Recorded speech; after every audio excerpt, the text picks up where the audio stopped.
Welcome to season 3 of It Takes a Viking, the official podcast of the Salem State University Alumni Association. My name is Mike Mitchell, Associate Director for Alumni Relations here at Salem State. Welcoming a very special guest today, former Alumni Association President, University Trustee, Foundation Board member, guest speaker in classes, all around involved, engaged graduate of Salem State University. Please help me welcome from the class of 1983, Deirdre Sartorelli. Deirdre, welcome to the show. How are you? I am well, Mike. Thank you for that very warm welcome. Well, it is certainly deserved. As you know, you have been an incredibly involved member of our community for a long, long time. So we are thrilled to have you on the show today, talking about what you've been up to professionally, things you're working on now, and kind of bringing it all together and talking about your Salem State experience. So we'll get right into the questions. The first thing we like to ask every guest that comes on is, how did you end up coming to Salem State? What brought you here? My mother had gone to Salem State Teachers College at the time. And I grew up in Revere, Massachusetts, born and bred. And Salem State was the option for me.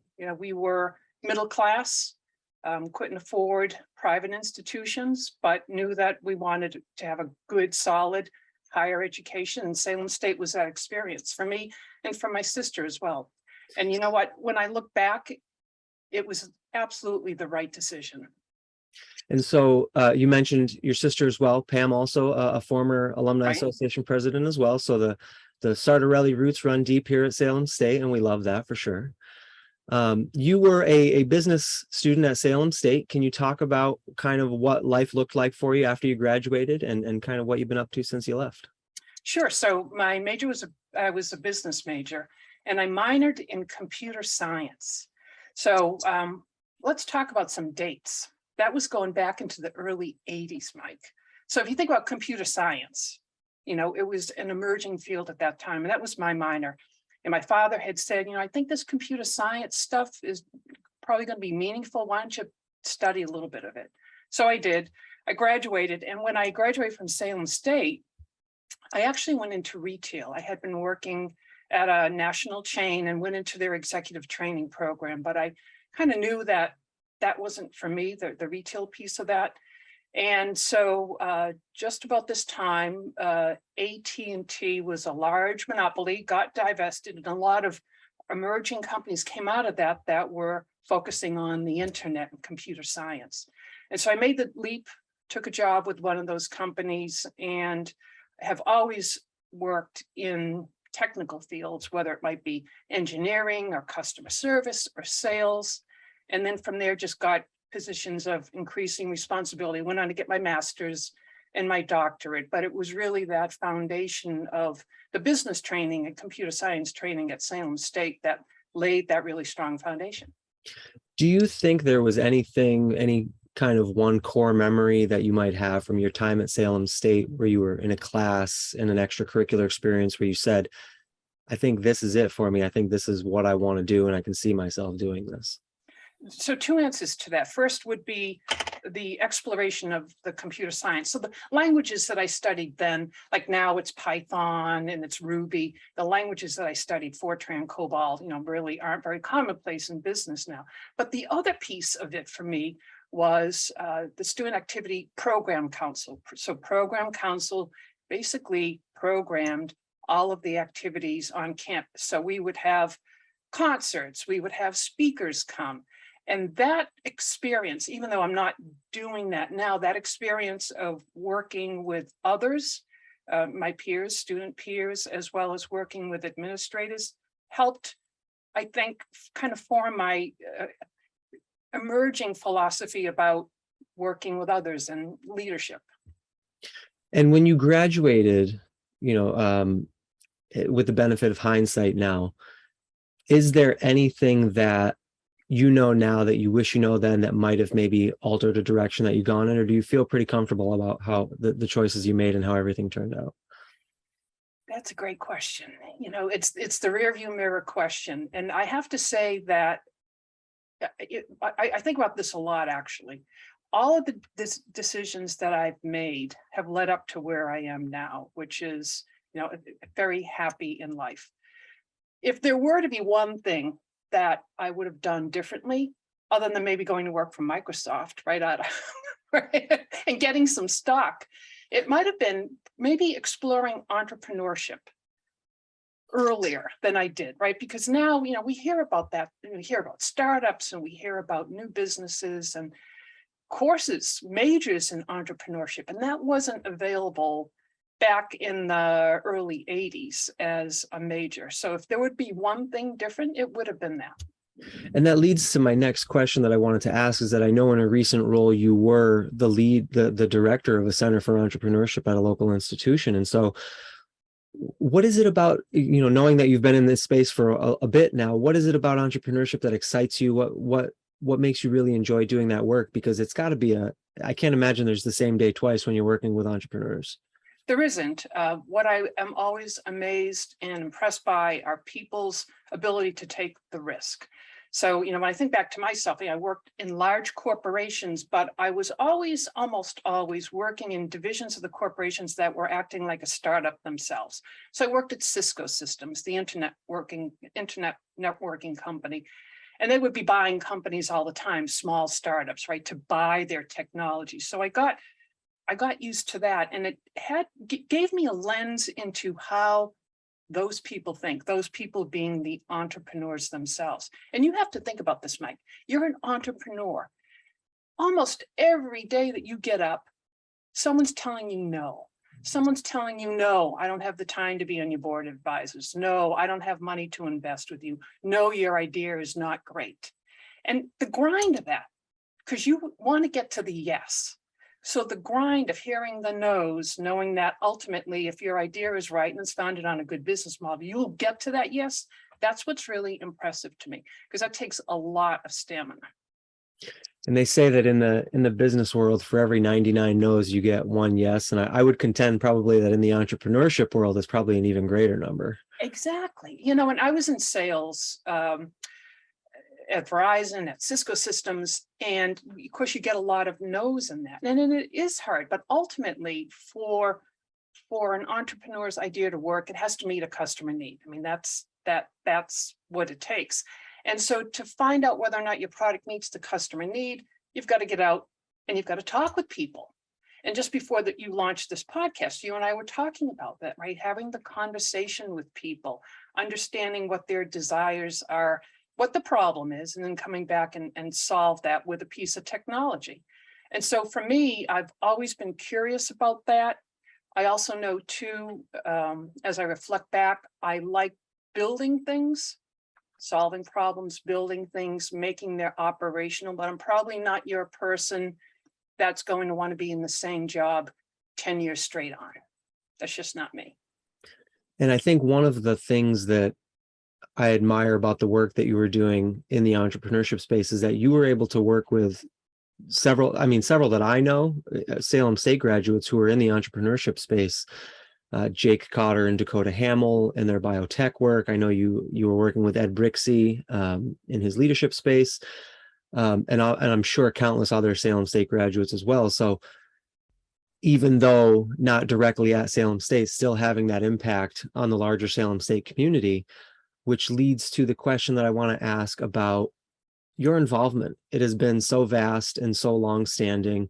What was it that made you want to originally get involved, and then what kept you involved? And obviously now, several years later, you're still involved. What was it kind of that was the impetus for you wanting to stay in touch as a graduate? I enjoy meeting people, but then taking it a step beyond. So you talked about Ed Brixey. So Ed Brixey, for your audience, Salem State grad, U.S. veteran.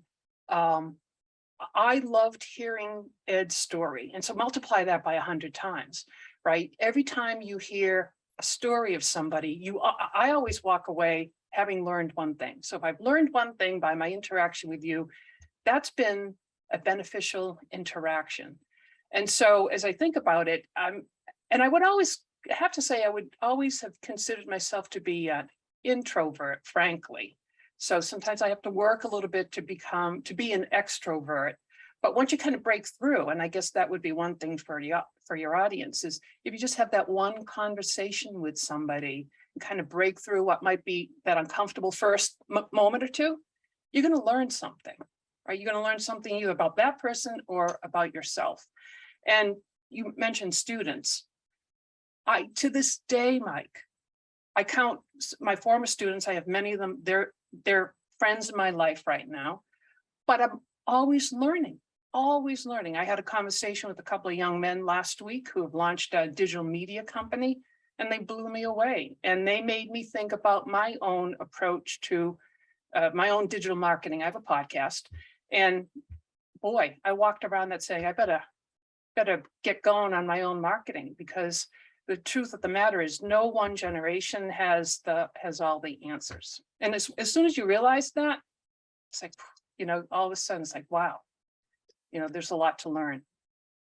And a while ago, you mentioned that in starting in the programming computer science space, the languages are different, right? From what folks are learning now versus some years ago. And I think that segues nicely into what you're talking about with your podcast, the Repivot podcast. Right. You have a very specific lens in which you talk with your guests. And so can you talk a little bit about that and kind of what you've been up to with that project? Sure. So I left my job. I've had a series of retirements, and I'm going to use the word retirement just because it helps the audience kind of understand what I'm talking about. But when people said, "Oh, you're retired," I had a visceral reaction to that, Mike. It's like, no, I haven't. I'm just doing another pivot. And then I started thinking about that. I said, life is a series of pivots, personally and professionally. I don't think you just do it once. So I launched the Repivot Project podcast, which is about the art and science of change. So we'll talk to people who have gone through a professional or a personal transformation, or who have a practice that helps others do that. So I've had people on who help people with career changes. These two young men I just was talking about, they help businesses kind of transform their business through digital marketing. I spoke with someone who had a diagnosis of a very serious disease and how that has changed his life as well. And each time I have one of those conversations, Mike, especially when I listen back to the audio, it's like, wow, like some people just have figured out how to, adapt with change, get up and move on. And so once you think about that, and for anyone early in their career, your career is not going to be in a straight line going from left to the upper right. I've never known anyone to have a career like that. You're going to have some loop-de-loos. You may take a couple of steps backward, but once you know that, then you can kind of get on with it. It's just when you get fixed in this notion that there's only one way from point A to point B, that's not a good thing to be thinking. It never very rarely works that way. That's been of the episodes that we've filmed so far this season, that's been the common theme or thread that runs across all of them, is that understanding that the beginning and the end is not a straight line, and sometimes it may be an unconventional approach. And so I as someone who has repivoted a couple of times in his professional career, I can certainly agree with you, and with the benefit of hindsight, I'm seeing that. And I think that would be the one thing that we always try to impress upon students, young alumni especially, that are listening to these episodes, is that be open to that change, that it may not look like exactly what you think it will look like, but it's probably going to be a beneficial experience for you in the end. And so if, in addition to that being open to change, considering that A to B is not always that straight line, if you were in front of a class of graduating students this year, what would you tell them? What would be some advice you would give them? To get away from, and I'm guilty of this as well too, we've got to all get away from our screens. And if you think about what we've all gone through in the past couple of years with COVID, I think that multiplied on top of where technology has taken us may not necessarily be a great thing, in that we're meant to be social beings. So the more you ask me, like, what is it that gets me excited? And I said, I enjoy meeting people. That's part of it, because how are you ever going to know what it is you really should be doing if you keep on doing the same thing with sort of this myopic view? And so the way that you can learn about different things, different viewpoints, different philosophies, is to get out and be talking with other people. And that's true about your profession as well, too. It may be that you're on a track, like you had asked me when I graduated from Salem State, what did I first do? And I was in retail. Well, I knew pretty quickly that that wasn't the right track for me. But how did I know that? Because I was talking with other people that were telling me about this, rising internet and the rising computer science. So my words, if I could, to be so bold as to offer advice to young people, it's try on different things, push yourself a little bit. If you're starting to feel uncomfortable, that's a good thing as well, too. You're not ever going to kind of grow a new muscle. I'm a runner,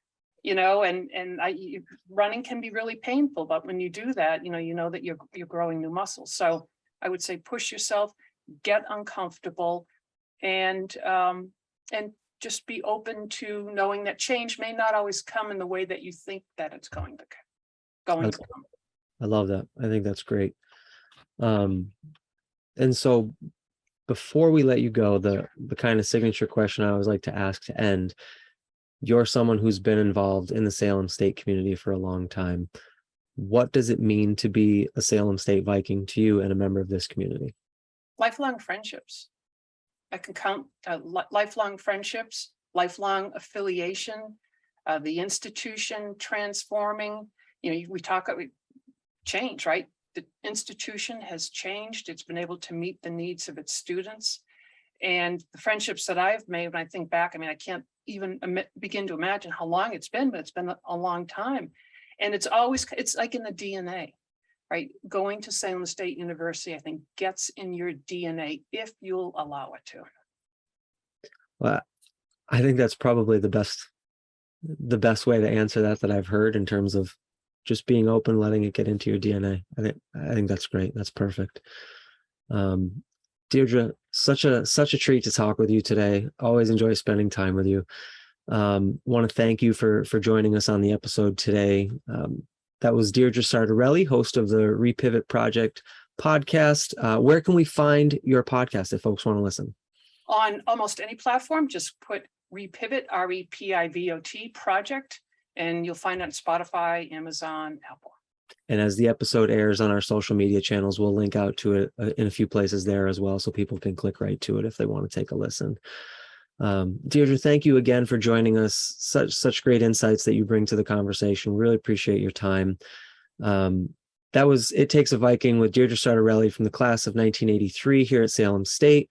My name is Mike Mitchell, Associate Director of Alumni Relations at Salem State. And until next time, thanks for watching.